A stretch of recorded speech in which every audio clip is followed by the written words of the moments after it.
All right, good morning out there. Today is Wednesday, September 10th, I believe, 2025.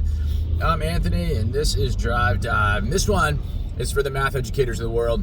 In case you weren't aware, I am a high school math teacher, and this year I have geometry on my slate. And I taught it last year as well. What I wanted to share is just some of the updates or points of emphasis I guess I've been trying to make this year in the curriculum and my teaching and my lesson planning. And so with that, right, last year the program or curriculum, lesson plans that I inherited, the year started off with constructions, and a lot of constructions. From just drawing a circle, right? Drawing a circle, copying the segment, adding segments, constructing bisectors and midpoints, and it was just right. And then I think we moved on to angles, right? And copying angles and bisecting angles, and like that was it. It was just constructions and constructions and constructions every single day, for weeks. Let's grab the compasses, grab the straight edges, and just construction after construction after construction. And it was very, I'll say non-traditional, right? I'm doing it for a little while. I taught geometry prior for 8-9 years. And so I was used to doing it a certain way, in a certain order, and I didn't want to judge too harshly, or like let's give this a chance. But then it comes, it's like January already, and I was only just last year, right? Only then just using the word postulate, right? Or even though we added segments with the compass and straight edge, actually saying and referring to the segment addition postulate, it just seemed like it took forever to get there.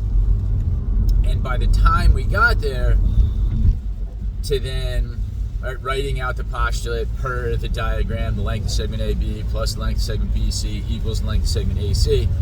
By the time we got there, I just felt like, we're only now going to find out how well my students remember how to solve linear equations, right? Combining like terms and using the addition property of equality, etc. Whereas, again, comparing it to my prior experience, we had just gotten to those things so much easier. Now, I'll say, in my prior experience, constructions weren't as great a point of emphasis. So, there's a bit of both, right? There's some strengths to each approach. There's some maybe, some downsides to each. And so this year, what I've been trying to do is, and that's only really just started, but my goal is to kind of flip-flop, right? Do some constructions and then do some, more traditional, right? I started out, I guess, as usual, with just identifying patterns and things, and trying to get started at a spot where kids can excel, right? Just naturally, I think they can just identify patterns and whatnot, and predict what comes next, and just tell them we put a label on that. We call it, inductive reasoning, right?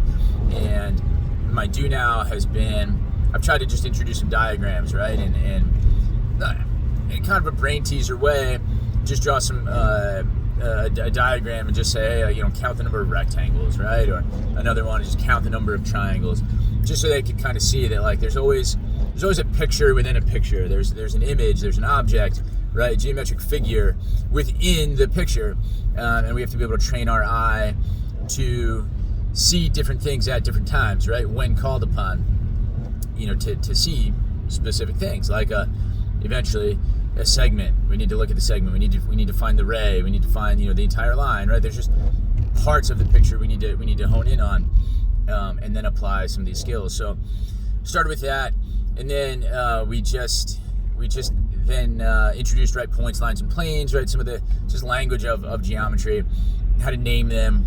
I think it's important because, again, it just felt like last year the emphasis on constructions, there wasn't a whole lot of that. The language of and vocabulary of geometry, how to describe this, how to describe that, what does it look like symbolically, what does it sound like when we say it, and then what does it look like in the picture. so I was happy to get more of that going early on. Then we moved on to constructions, circles, copying segments. Today I'll do adding segments with a compass really quickly, right? Which should, I think, be pretty straightforward since they copied segments yesterday.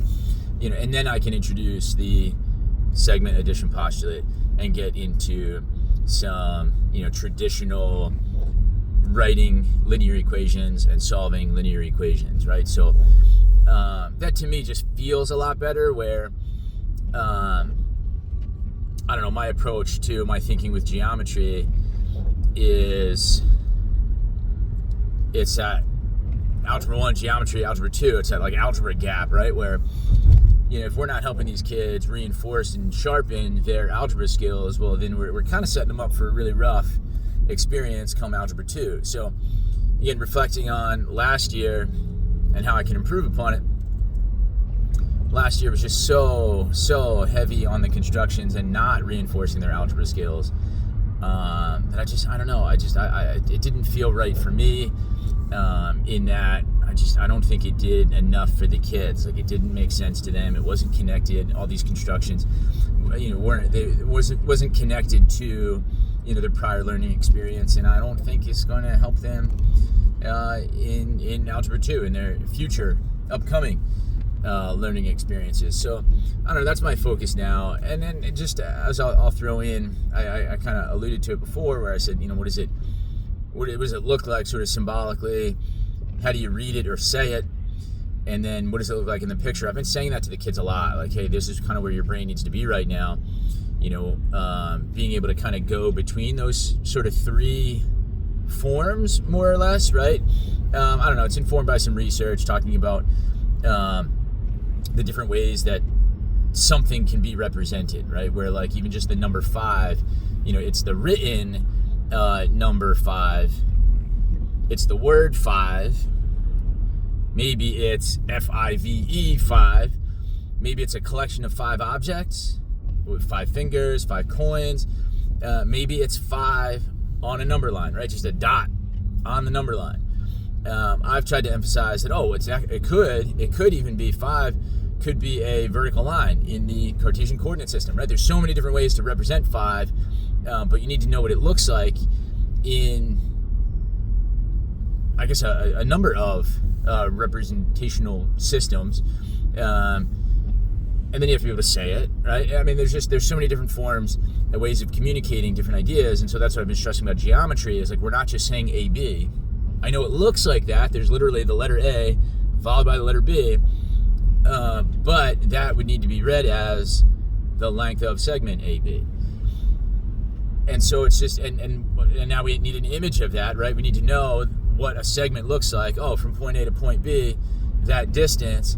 And so it's interesting to me to be able to, talk to kids about that, especially in this world right now, right, having your multilingual learners in the classroom, and just this idea of language, right? We really need to pay attention to language and be careful the words we use, the representations that we use, just always mindful of language, whether it's mathematical language or our different, right, cultural languages and such.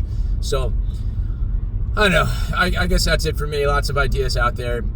Comment down below, thoughts, reflections, things you're working on, whether it's related to geometry, mathematics education, etc. That's it. Happy Wednesday. Thanks for watching. Like, subscribe, all that fun stuff, and I will catch you on the next one. See ya.